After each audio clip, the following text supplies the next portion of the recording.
Қайырлы күн баршаңызға. Бүгін біз өте оңай, жеңіл әрі дәмді салат жасайтын боламыз.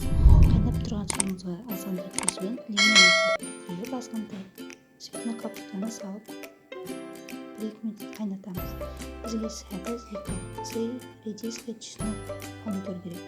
Сәбізді чуйкадан өткізіп, қайнап тұрған цветный капустаны салып, огурцыды осылай кубиктеп әдемі турап, помидорымызды турап аламыз. Редискамызды осылай турап,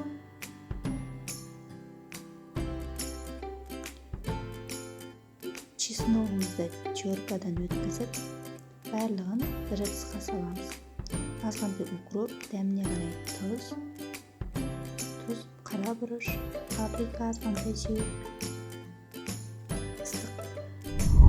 пісіп тұрған азғантай майымызды құямыз. Сосын корейский чимчимді қосамыз үстіне. Сонымен салатымызды араластырып, дәмді салатымыз, оңай дәмді салатымыз шығады. Анарға тіркелдік.